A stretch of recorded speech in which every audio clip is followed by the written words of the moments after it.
जय श्री कृष्णा। आज एकादशी के दिन आइए सुनते हैं भगवान विष्णु और माँ तुलसी की यह कथा। सावर्णी मुनि की पुत्री तुलसी अपूर्व सुंदरी थी। उनकी इच्छा थी कि उनका विवाह भगवान नारायण के साथ हो। इसके लिए उन्होंने नारायण पर्वत की घाटी में स्थित बद्री वन में घोर तपस्या की।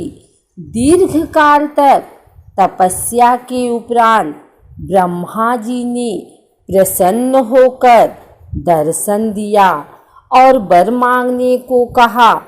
तुलसी ने कहा, सृष्टिकर्ता ब्रह्मदेव, आप अंतर्यामी हैं, सबके मन की बात जानते हैं। फिर भी मैं अपनी इच्छा बताती हूँ। मैं चाहती हूँ कि भगवान श्री नारायण मुझे पति रूप में मिले। ब्रह्मा ने कहा, तुम्हारा अभीष्ट तुम्हें अवश्य मिलेगा।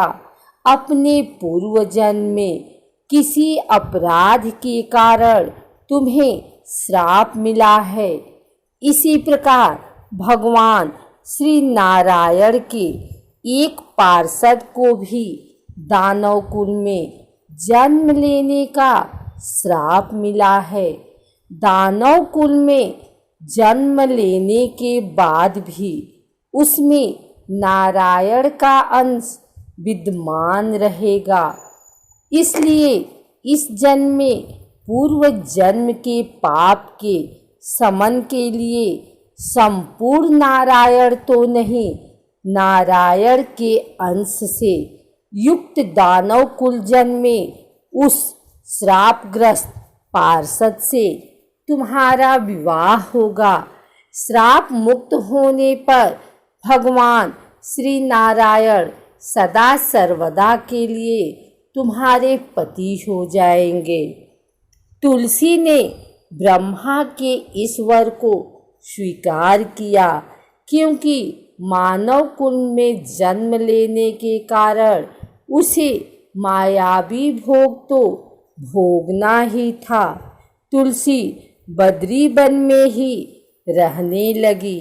नारायण का वह पार्षद दानव कुल में शंखचूड़ के नाम से पैदा हुआ था। कुछ दिनों के बाद वह भ्रमण करता हुआ बद्री वन में आया। यहाँ तुलसी को देखते ही वह उस पर मुग्ध हो गया। तुलसी के सामने उसने अपने साथ विवाह का प्रस्ताव रखा।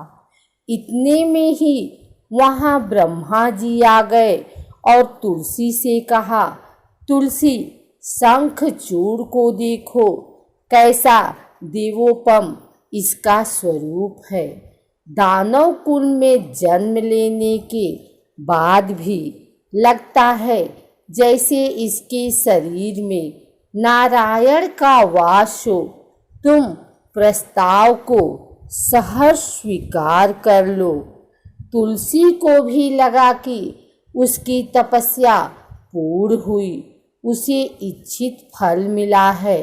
शंखचूड़ के साथ उसका गंधर्व विवाह हो गया और वह शंखचूड़ के साथ उसके महल में पत्नी बनकर आ गए। शंखचूड़ ने अपनी परम सुंदरी सती साध्वी पत्नी तुलसी के साथ बहुत दिनों तक राज्य किया। उसने अपने राज्य का इतना विस्तार किया कि देवलोक तक उसके अधिकार में आ गए। स्वर्ग का सुख भोगने वाले देवताओं की दशा भिखारियों जैसी हो गई। शंखचूड़ किसी को कष्ट नहीं देता था, पर अधिकार और राज्य छिन जाने से सारे देवता मिलकर ब्रह्मा, विष्णु और शिव की सभा में गए तथा अपनी विपत्ति सुनाई। ब्रह्मा जी ने कहा, तुलसी परम साध्वी है, उसका विवाह शंखचूड़ से मैंने ही कराया था। शंखचूड़ को तब तक नहीं हराया या मारा जा सकता है जब तक तुलसी को न छला जाए। विष्णु ने कहा, शंखचूड़ पूर्व जन्म में मेरा पार्षद था।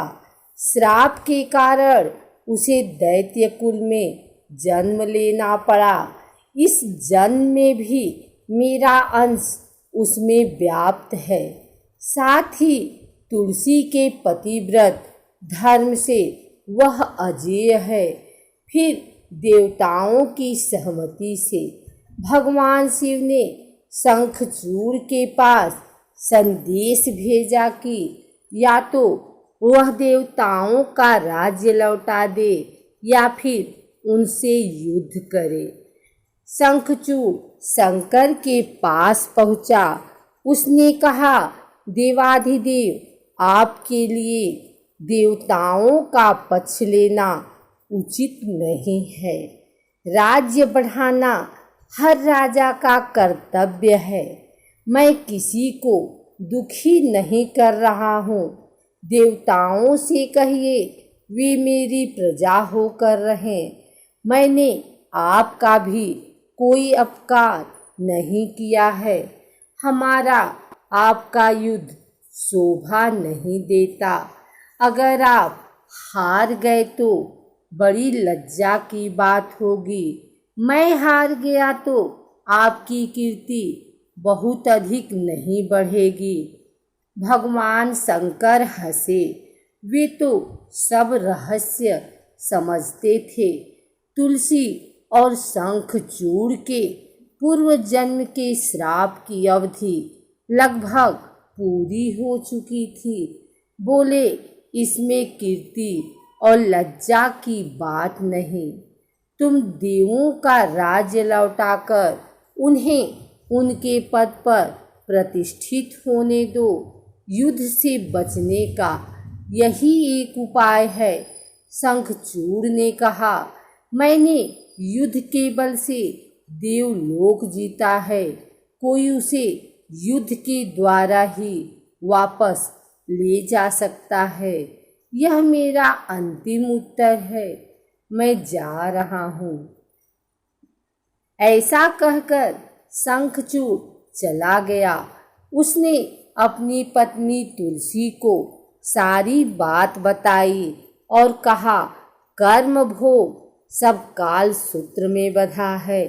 जीवन में हर्ष, शोक, भय, सुख, दुख, मंगल, अमंगल काल के अधीन है।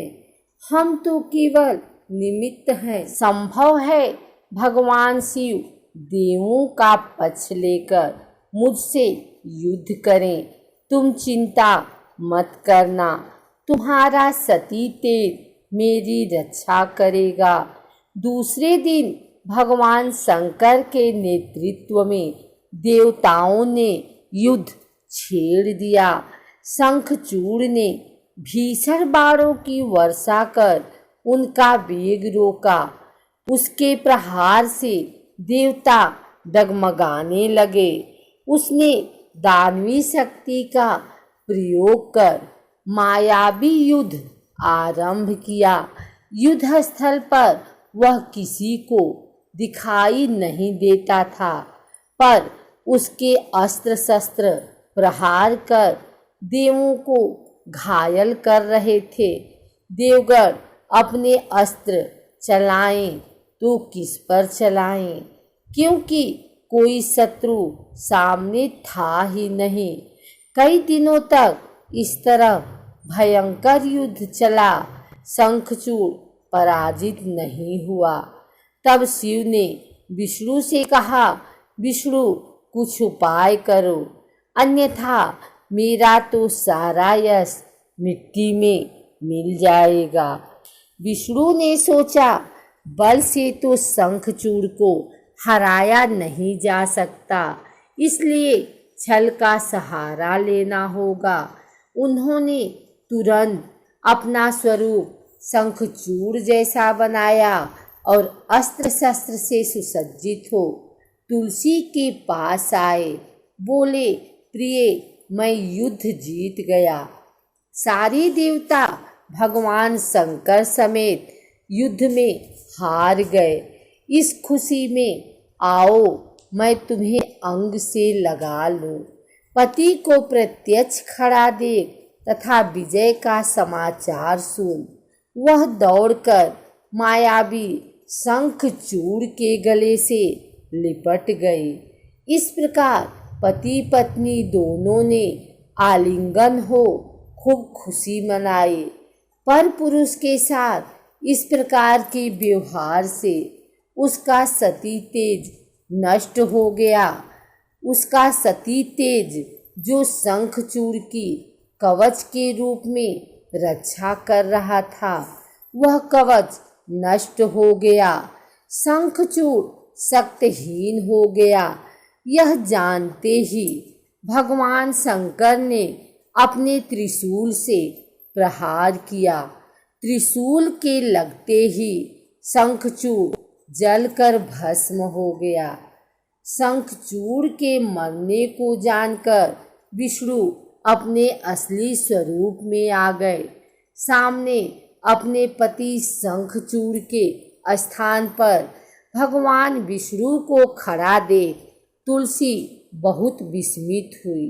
उसको पता लग गया कि स्वयं नारायण ने उसके साथ छल किया है। क्रोध में आकर उसने श्राप दिया, एक सती स्त्री का सतीत्व भंग करने के अपराध में तुम हृदयहीन पत्थर हो जाओ। विष्णु ने तुलसी के श्राप को शिरोधार्य कर कहा, देवी, तुम्हारे तथा शंखचूड़ के कल्याण के लिए मुझे ऐसा करना पड़ा। तुम दोनों को श्राप मुक्त करना था। तुम भी अब शरीर त्याग कर तुलसी बिरवा के रूप में जन्म लोगी और मेरी पूजा तुलसी दल से होगी। मैं शालिग्राम पत्थर बनूंगा। मेरे शीश पर तुम आदर से विराजमान हो जाओगी। तुम्हारे पति की हड्डियों के चूड़ से शंख की उत्पत्ति होगी। उस शंख ध्वनि से देवताओं तथा मेरी पूजा आराधना होगी। जहाँ शंख ध्वनि होगी वहाँ मंगलमय मैं विराजमान रहूँगा। तुमने पूर्व जन्म में बद्री वन में मुझे पाने के लिए बड़ी तपस्या की थी। अब अगले जन्म में मैं नारायण प्रस्तर के रूप में बद्रीनाथ वन में स्थापित होऊंगा और मेरी पूजा अर्चना फल फूल से न होकर तुम्हारे तुलसी दल से होगी। मेरे शीश पर विराजमान होकर तुम मुझसे भी ऊंचा पद प्राप्त कर लोगी।